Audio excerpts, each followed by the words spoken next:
Now, what is this moment? This is the meeting point. We have been walking, episode by episode, into a single question. Act 1 looked outward, reality, time, the world of physics, and the world of forms. Act 2 turned in. Episode 4, the engine that drives the whole machine, craving, and why more is never enough.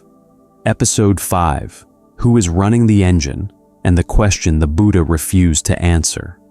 Episode 6, what meditation actually does to the brain and what it does to the mind, which is not the same thing.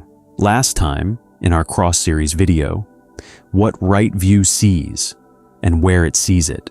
And through all of it, one instruction has appeared, again and again.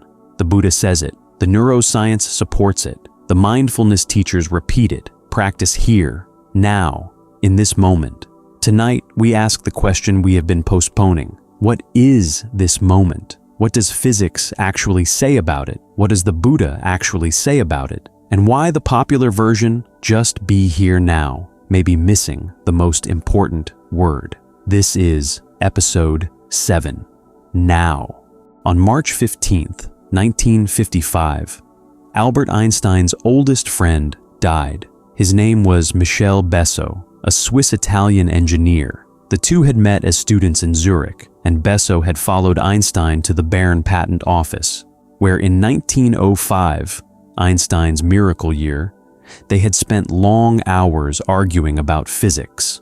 When Einstein finally published the paper that would become special relativity, he thanked one person by name, Michel Besso. For 50 years, they wrote letters back and forth. Physics, family, the smallness of human life set against the enormity of the universe they had both spent their lives trying to understand. Now Besso was dead. He had died in Geneva, and Einstein, in Princeton, had exactly 28 days to live. He would die on April 18th, 1955, at Princeton Hospital. He did not know this. But on March 21st, 6 days after Besso's death, he sat down to write a letter of condolence to Besso's son, Vero, and daughter-in-law, Bice. The letter is preserved in the Einstein archives, catalog number 7-245. Its central sentence has been quoted for 70 years as the verdict of modern physics on the nature of time. Einstein wrote, and I am giving you his exact words. Now he has departed from this strange world a little ahead of me. That signifies nothing. For those of us who believe in physics, the distinction between past, present, and future is only a stubbornly persistent illusion. Pause for a moment with that sentence. A dying man writing to the grieving family of his dead friend says, "The line between past and present and future is an illusion. That is the line that hurts. That is the line that says he is gone, and I am still here." And Einstein, 28 days from his own death, is telling them, that line is not what it appears to be. It is one of the most quoted sentences in the history of physics. But notice what we just did. We took a personal letter, a condolence note written in grief, and treated it as the verdict of relativity on the nature of time. The physicist Carlo Rovelli has pointed this out repeatedly in interviews. The philosopher Tim Maudlin has argued at length that nothing in Einstein's equations actually shows the distinction between past and future is an illusion. Einstein himself called it the view of believing physicists, Gläubige Physiker in the original German, suggesting a stance of faith more than a deduction from the mathematics. So what does relativity actually show? It shows something more specific and in a way more disturbing. There is no universal now, no single present surface sweeping across the entire cosmos. Two observers moving relative to one another disagree about which events happen at the same time. There is no privileged frame. There is no cosmic clock. That is not the same claim as now is an illusion.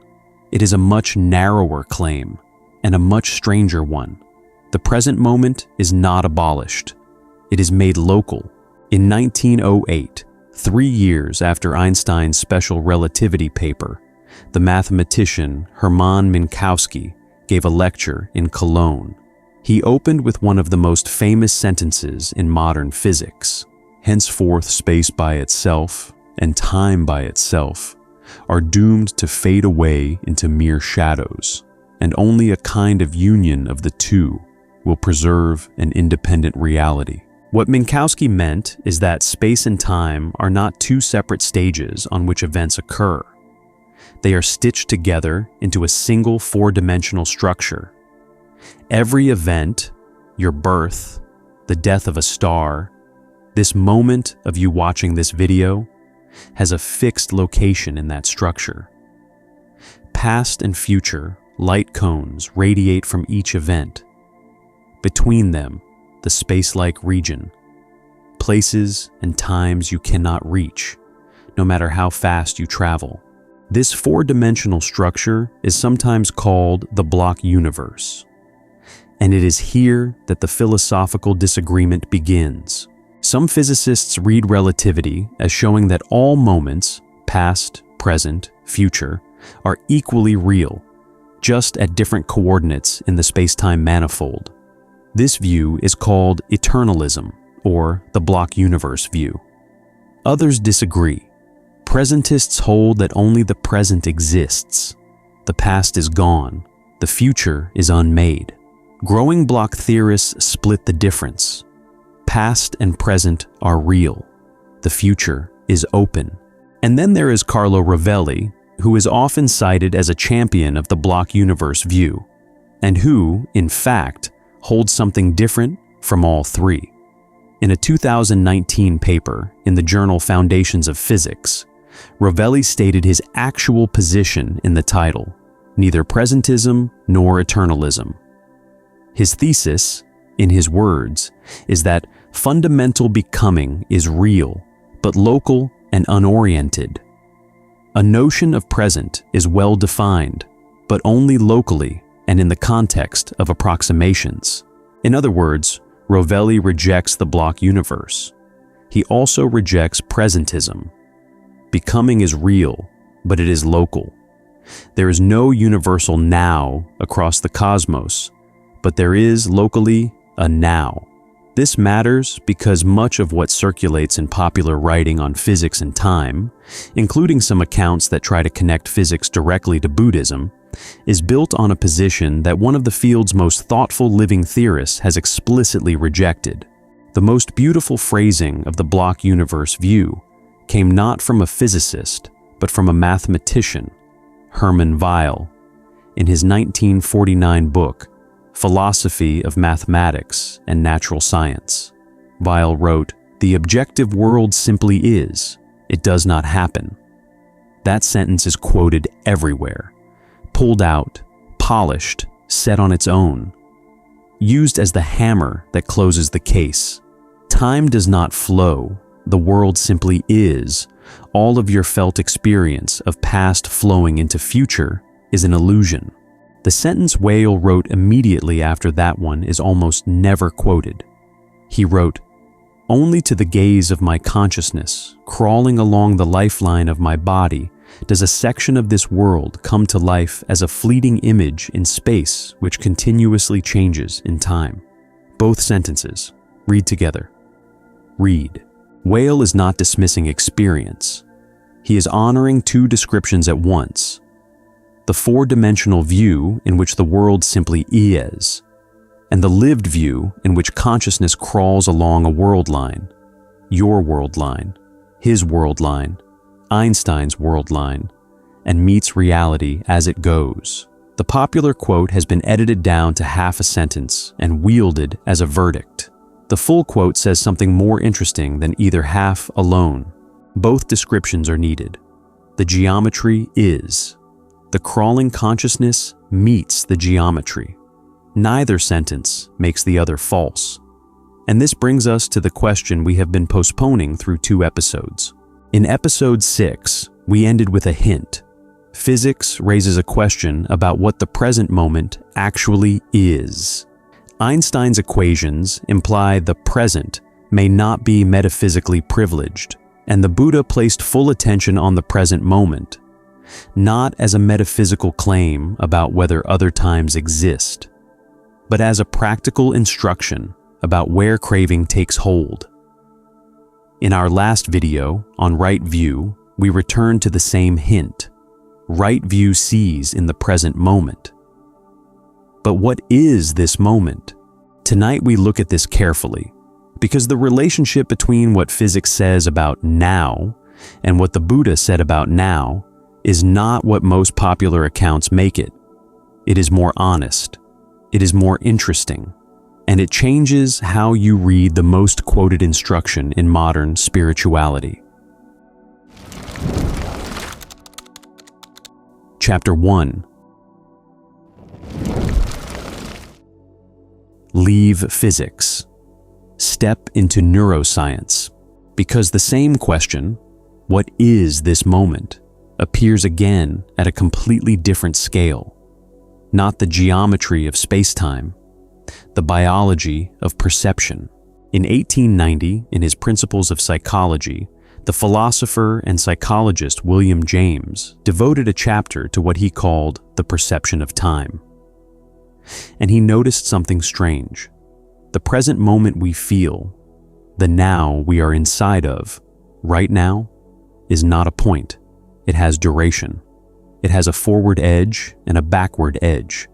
James called it the specious present, borrowing the term, as he was careful to credit, from a now-forgotten essayist named E.R. Clay.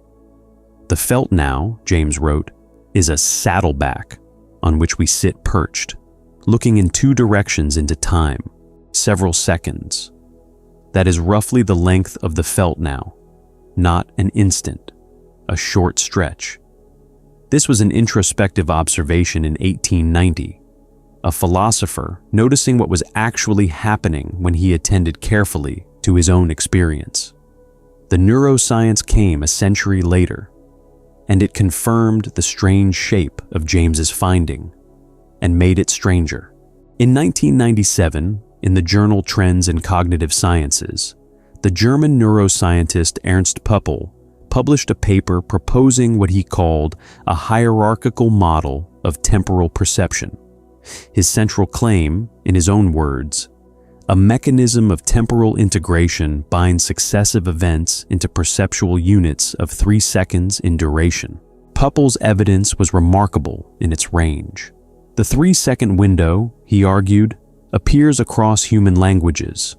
The typical duration of a spoken phrase before pause. It appears in poetry, the length of a line of meter in cultures around the world.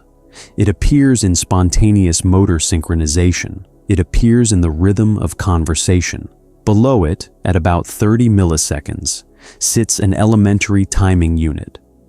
Above it, the 3-second integrative window.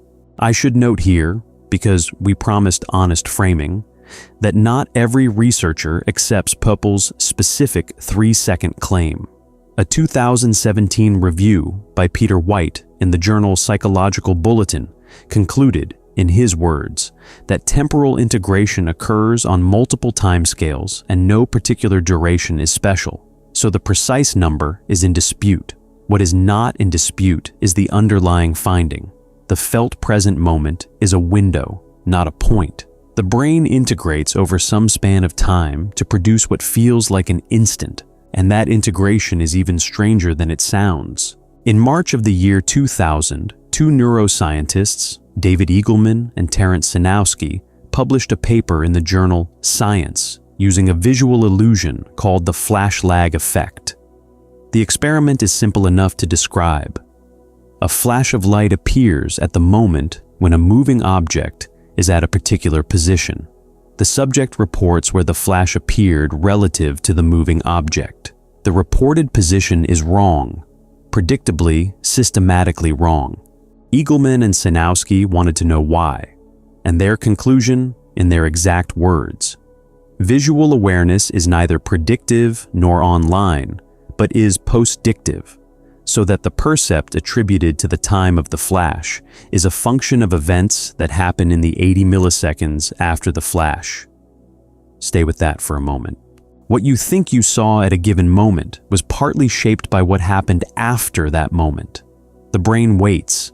It collects roughly 80 milliseconds of additional sensory input, and then it assembles the felt experience of what just happened, including events placed at moments before any of the integration began. The now you inhabit is a post-diction, a best available reconstruction assembled after the fact and presented to you as immediate. You are not seeing the present. You are seeing the most recent, fully assembled version of the present that your brain has finished compiling. This is not a fringe finding. The Eagleman and Sainowski paper has been cited thousands of times. Post-diction has become a standard concept in the cognitive science of perception. The brain edits the felt now to make it coherent, and it does so retroactively, continuously, beneath any threshold of awareness. This is also where we hit our first real bridge between the science and the Buddhist contemplative tradition. In 2015, the philosopher Evan Thompson published a book called Waking, Dreaming, Being, a long, careful study of mind and consciousness, drawing on neuroscience, phenomenology, and Buddhist philosophy. In that book, on page 35, Thompson writes about the contemplative tradition that runs parallel to Eagleman's neuroscience. His exact words, "The Abhidharma philosophers agree that the mental stream is always changing, but they argue that it appears to flow continuously only to the untrained observer. A deeper examination indicates that the stream of consciousness is made up of discontinuous and discrete moments of awareness." Read those two findings side by side. The Buddhist Abhidharma tradition, beginning roughly 2,000 years ago, working entirely by trained introspection with no instruments, concluded that the smooth river of consciousness is actually composed of discrete moments, blurred together by an untrained mind. The cognitive neuroscience of the year 2000, working with millisecond-precise visual stimuli and reaction time experiments, concluded that the felt now is assembled, post-dictively, retroactively, out of finer grain elements you do not have direct access to. Two methods, two traditions, 2,000 years apart, different vocabularies, different criteria for evidence, and they meet at a remarkably similar place. The smooth, given, naively inhabited now is not what it appears to be. It is composed. Beneath it, finer structure. Above it, an illusion of continuity that the trained mind can begin to see through.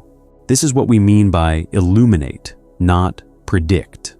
The Abhidharma philosophers did not predict Eagleman's experiments. They were not doing neuroscience. They were doing contemplative phenomenology, investigating the structure of experience from the inside, with sustained attention as the only instrument. And what they found from that angle illuminates what the neuroscience finds from its angle. Neither replaces the other, neither proves the other, but the two together, physical timing and contemplative phenomenology, say something about the felt present moment that neither alone can quite reach. Carlo Rovelli, the physicist we met earlier, arrived at the same neighborhood from a different road again. In his 2018 book, The Order of Time, in a chapter called The Sister of Sleep, Rovelli writes a sentence that has nothing to do with Buddhism in his own intent, and yet sounds like it could be a Pali commentary. We long for timelessness. We endure the passing of time. We suffer time. Time is suffering. Rovelli does not call this a Buddhist claim. He does not, in The Order of Time, mention the Pali word dukkha.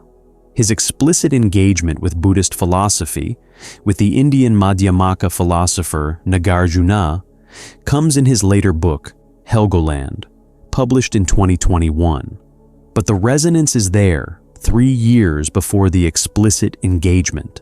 A physicist, working entirely within the conceptual world of modern physics, lands on a sentence about time and suffering that any Buddhist teacher would recognize. We have to be careful here. We are not saying physics has discovered the first noble truth. We are saying that a physicist who thought carefully about time and human experience across decades of work in quantum gravity and the foundations of physics arrived at a description that resonates thematically with what the Buddhist tradition has said for 2.5 millennia. Resonance is not proof, but it is worth noticing when independent traditions, working with completely different methods, arrive at similar phrasings about the same human predicament. And we should remember Rovelli's actual position, which we set out in the hook. He is not a block universe eternalist. His 2019 paper in Foundations of Physics is called Neither Presentism Nor Eternalism. His view is that becoming is real, but local. The now is well defined, but only locally, only in approximation. This is where the science leaves us. 3 claims from 3 different fields. Relativity says, the now of one observer is not the now of another. There is no universal present surface sweeping the cosmos. The metaphysical privilege of the present moment, if it has any, is local, not absolute. Neuroscience says, the now of felt experience is assembled. The brain integrates over windows of milliseconds to seconds. The smooth present moment is a post-dictive construction, presented to you as immediate. And alongside these, from the contemplative tradition, the mental stream of now is composed of discrete moments, blurred by the untrained mind into the appearance of a smooth river. The naively inhabited present moment, the one you feel you are sitting inside right now, is, at every level we know how to measure or investigate, a construction. So, what does the Buddha actually say? Chapter 2. For decades, American spirituality has lived on a single sentence. Be here now. It is on bumper stickers. It is the title of a book by Ram Dass that sold 2 million copies. It is the opening promise of mindfulness apps with 8-figure valuations. It is the soft-focus background of every yoga flyer, every meditation retreat brochure, every TED Talk on stress reduction. Like all sentences worn smooth by repetition, it has lost its edges. So before we ask what physics has to do with Buddhism, we should ask a more basic question. Forget the popular slogan for a moment.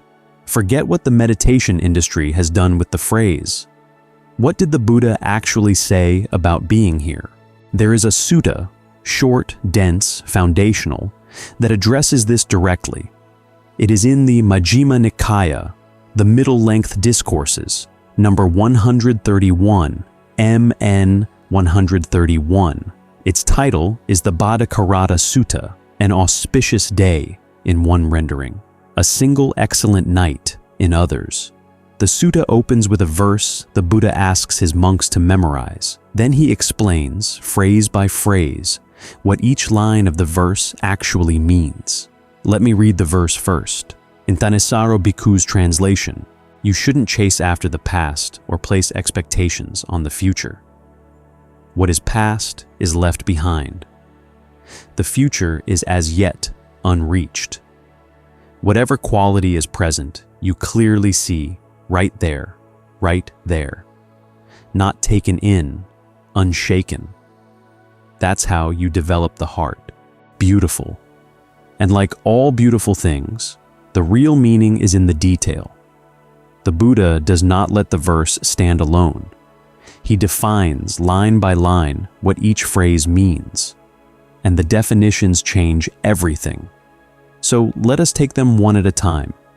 What does chasing after the past mean? You might assume it means something like dwelling on what happened, ruminating, regretting. That is the modern self-help reading. The Buddha's actual definition is more precise. He says, One chases after the past when one gets carried away with the delight of, and listen carefully, in the past I had such a form. In the past I had such a feeling, such a perception, such a fabrication, such a consciousness. The five aggregates: form, feeling, perception, mental fabrications, consciousness. The Buddhist analysis of what makes up the experience of a self. Chasing the past in the sutta is not regret. It is not even nostalgia, exactly. It is delighting in a former self, re-inhabiting the body you used to have, the feelings you used to feel, the way you used to be perceived, the version of you that existed at a moment that is now gone. Notice what this is not. The Buddha is not making a claim about whether the past exists. He is not doing physics. He is mapping where the mind hooks. The past is a trap, not because it is metaphysically absent, but because the mind feeds on delight about who one was. And that feeding generates craving in the present.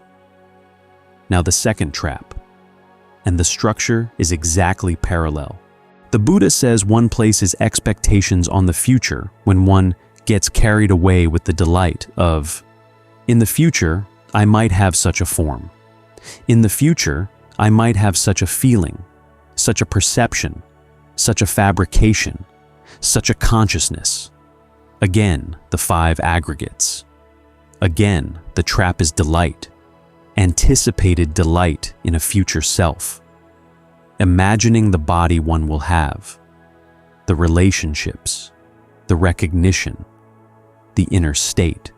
This is not the same as planning.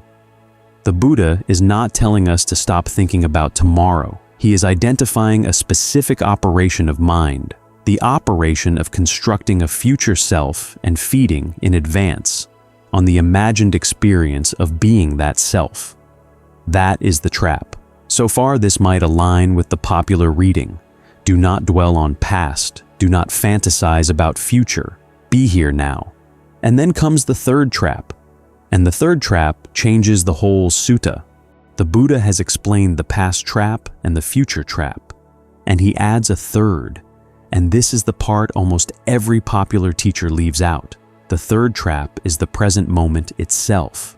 Listen to the sutta in Thanasaro's translation. There is the case where an uninstructed run-of-the-mill person sees form as self, or self as possessing form, or form as in self, or self as in form. He sees feeling as self, perception as self, fabrications as self, consciousness as self. This is called being taken in with regard to present qualities. The Pali word is samhirati, carried off, swept away, taken in. The present moment, naively inhabited, sweeps the untrained mind into self-view as effectively as nostalgia or anticipation. The five aggregates that are arising in this very moment: your body sitting wherever you are sitting, the feeling of comfort or restlessness, the perception of these words, the mental commentary running underneath, the consciousness of all of it. Those aggregates can be misread as me, mine, what I am. That misreading is not a thought you have. It is a default operation of an untrained mind. The present moment delivers material that the mind immediately appropriates as self. This is the part the bumper sticker version cannot accommodate. In the popular reading, the present moment is the safe zone. The trap is being elsewhere, in memory, in fantasy. Get back to the present and you are home. Sit with the breath. Notice the sensations. Be here now. The Buddha is saying something different. He is saying, the present is also a trap. Not because there is something wrong with being here, but because the untrained mind, simply by being here, is engaged in an automatic operation of misidentification. Seeing form as self, seeing feeling as self. The present arising is taken in, and what is taken in is taken as me. The present moment is not the destination. The present moment is the workshop, which brings us to what the Buddha actually recommends. The verse said, "Whatever quality is present, you clearly see right there, not taken in, unshaken. That's how you develop the heart." The Pali, and this matters, asamharam asamkupam, not swept away, not shaken. The instruction is not be here. The instruction is see clearly here without being swept into identification with what you see. This is a much more demanding practice than the popular version suggests. You are not asked to vacate the past and the future and rest in the present. You are asked to be present to what is arising and not be carried off by it. To see form arising and not take it as self. To see feeling arising and not take it as self. The aggregates appear. The practice is to see them appearing without that automatic operation of, "This is me." It is the difference between being awake in this moment and being captured by this moment. Thanissaro Bhikkhu, in an essay called The Karma of Now, put it in a single line. The present moment is at best only the path, never the goal. The path, not the goal. The workshop, not the destination. The place where the work happens, because it is the only place where the aggregates are actually arising, and therefore the only place where the operation of misidentification can be caught and unlearned. There is one more sutta we have to put alongside MN 131 before this picture is complete. In the Majjhima Nikaya, number 18, the Madhupindika Sutta, MN 18, the honey ball, the Buddha maps the assembly of the present moment itself. The sequence is canonical. Dependent on the I and forms, I consciousness arises. The meeting of the three is contact. With contact as condition, there is feeling. What one feels, that one perceives. What one perceives, that one thinks about. What one thinks about, one proliferates about. And from that proliferation, perceptions and notions tinged by proliferation beset a person with respect to past, future, and present. Read that last clause again. The proliferation, papanka, besets a person with respect to past, future, and present. The present moment of naive experience is not given to you whole. It is assembled. Sense organ meets sense object. Consciousness arises in the meeting. The meeting is called contact. Contact produces feeling. Feeling produces perception. Perception produces thinking. Thinking produces papanka, proliferation, conceptual elaboration. And the papanka then spreads outward across past, present, and future, dragging the original simple contact into a constructed narrative about self. The now of the untrained mind is not the bare present. It is the proliferated present. The present that the chain of contact has already pulled forward into past memory and future projection. All of it bound together by the implicit assumption, this is happening to me. This is the same insight Eagleman gave us, from a completely different angle. Eagleman says the brain assembles the felt now over a window of about 80 milliseconds. The Buddha says the experienced now is assembled through contact, feeling, perception, thinking, proliferation, different levels of description, different methods, different vocabularies, the same structural insight. The naive now is not handed to you as a given. It is produced. And once you see that it is produced, you can begin to see what is doing the producing, and where, in the chain, the work of liberation can actually take place. Let me be clear about what we are saying and not saying. The Buddha, in MN 131 and MN 18, is not making a claim about whether the past exists. He is not making a claim about whether the future is real. He is not, in any sense the modern physicist would recognize, doing a metaphysics of time. He is doing a phenomenology of craving, He is mapping where, in the structure of arising experience, the mind grasps. He is identifying 3 landing zones: past, future, present, and showing that each one supports a particular kind of grasping. And he is teaching a method, clear seeing, without being swept away, that operates inside the assembled present, because that is the only place where the operation of grasping can actually be caught. This is not physics. This is not neuroscience. It is something else. It is a precise map of the assembly process of experience and a path for working within it.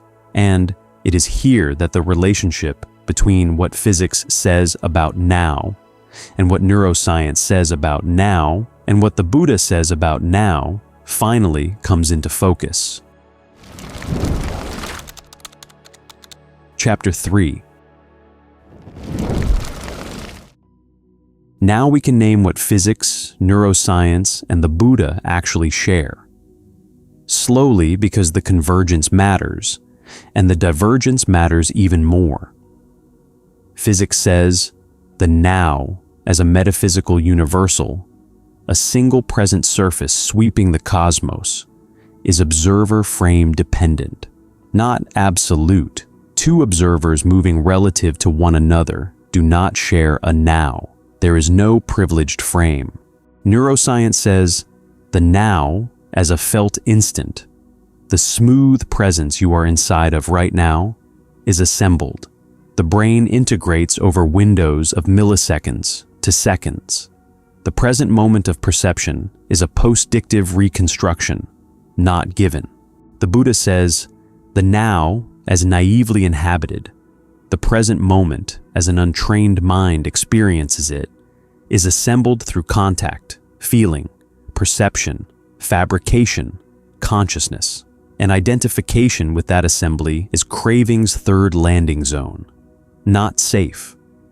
3 different claims about 3 different objects at 3 different levels of description. Relativity is talking about space-time geometry. Neuroscience is talking about neural timing. The Buddha is talking about phenomenology, the structure of first-person experience as it arises and is grasped. None of these 3 claims proves any of the others. The block universe does not entail post-diction. Post-diction does not entail the 3rd trap. And the 3rd trap does not entail anything about Minkowski's 4-dimensional manifold. We have to be careful here, because there is a long tradition in popular writing of collapsing claims at different levels into a single triumphant equation. That is not what we are doing. What we are doing is something quieter and more honest. We are noticing that 3 independent traditions, working with completely different methods, motivated by completely different questions, all arrive at versions of the same negative claim. The now that the untrained mind feels itself to inhabit is not what it appears to be. It is constructed. At every level we can investigate, the naive present moment turns out to be a product of an assembly process, geometric in physics, neural in neuroscience, phenomenological in the Buddha. This is a pattern, not a proof. But it is worth seeing the pattern, because it should make any serious thinker pause before saying, too easily, just be here now. Now to the divergences. Because the convergences are interesting. The divergences are where this episode really lives. Begin with Einstein.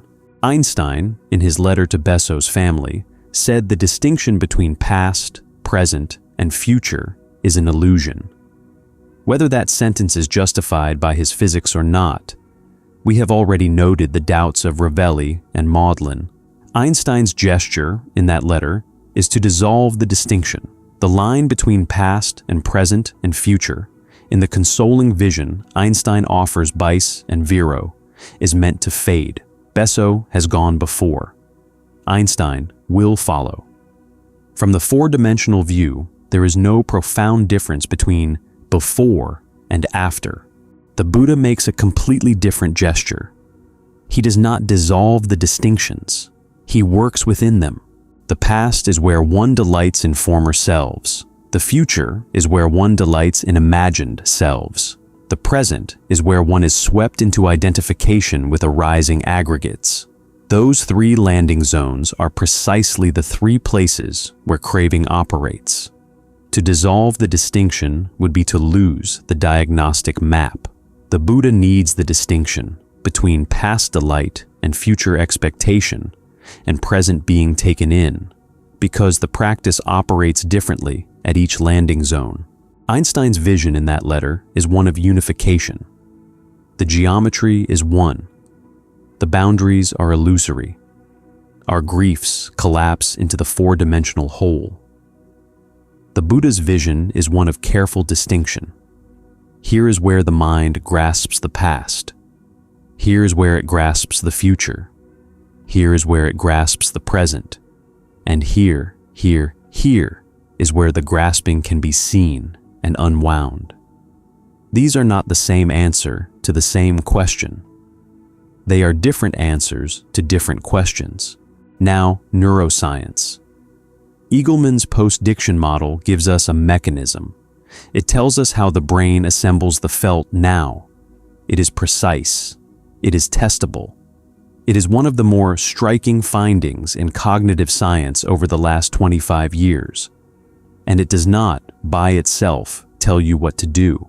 Knowing that your brain assembles now from post-dicted data, knowing the 80 millisecond window, does not, by itself, free you from being swept into identification with the assembled present. The mechanism does not give you the practice.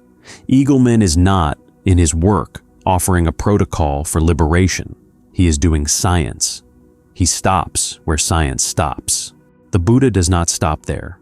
After mapping the assembly of experience in MN18, after diagnosing the three traps in MN131, the Buddha offers a protocol, the Eightfold Path, Sala, ethics, the discipline that creates the conditions for a workable mind, Samadhi, concentration, the training that gives the mind the steadiness to actually observe its own operations, Panya, wisdom, the clear seeing that catches the operation of misidentification and unlearns it. The neuroscience explains the mechanism. The Buddha offers a way to work within the mechanism, knowing what it is. This is not a competition. It is two different things being done. Science describes. Buddha goes further, not into better science, but into something science is not trying to do. Now, Whale's two sentences, you may remember, said this: the objective world simply is. It does not happen. And then, only to the gaze of my consciousness, crawling along the lifeline of my body, does a section of this world come to life as a fleeting image in space, which continuously changes in time. Both descriptions are true. The geometry is. The crawling consciousness meets the geometry. Neither sentence cancels the other. The Buddha, reading Whale, would say something like this: the four-dimensional manifold does not suffer. The crawling consciousness does. Whatever is true about space-time as a whole, the practice has to live where the crawling happens. Where consciousness meets the world moment by moment, that is where contact arises. That is where feeling arises. That is where the third trap operates. The geometry is not the workshop. The crawling is. This is why the present moment is the workshop. Not because the present moment is metaphysically privileged, not because past and future are unreal, but because the crawling consciousness is, at this moment, here. Whatever physics says about the manifold, the practice lives where the lifeline meets the world. And then, finally, and this is where the episode arrives, the Buddha goes one step further than any of this. There is a discourse in the Anguttara Nikaya, number 3, Sutta 47, the Sankhata Sutta, AN 347. In it, the Buddha distinguishes two categories. Sankhata, the conditioned.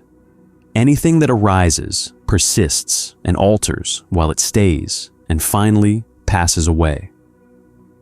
Everything we have been discussing tonight is sankhata, the geometry of space-time in one sense, the neural assembly of the felt now, the contact and feeling and perception of MN18. All of these are conditioned phenomena.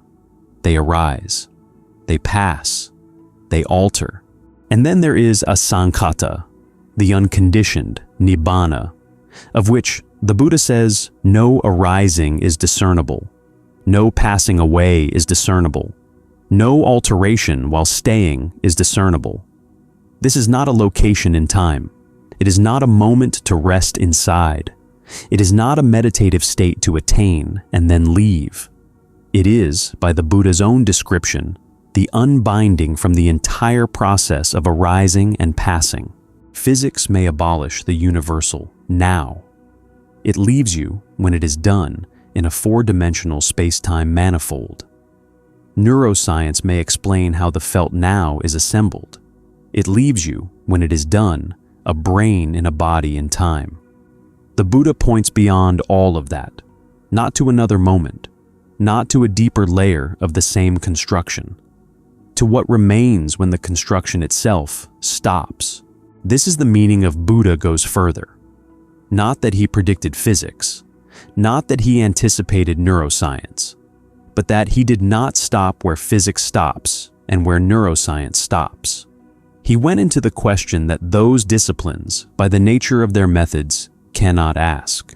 What is there when the entire assembly process, geometric, neural, phenomenological, comes to an end? That is the question Hoi Tu has been preparing us to take seriously. Episodes 4 through 7 have walked into the inner world, the constructed self, the assembled now, the place where craving operates and where it can be unwound. We have one more step to take in this arc. So, one final question before we close tonight. We have asked, where does the practice live? In the present moment, the fabricated frame relative, constructed now that is the only place craving arises and the only place release is possible. The present moment is at best only the path, never the goal. But there is a question that follows naturally from this. What happens to this moment when the body stops? What remains when the entire fabrication process, the contact, the feeling, the perception, the consciousness, finally ends? Is there anything that does not arise, does not pass, does not alter? The Buddha said yes. The sutta we just read says yes. And the 8th episode of The Meeting Point will look carefully at what that yes means. Next time, The Meeting Point, Episode 8, What Remains.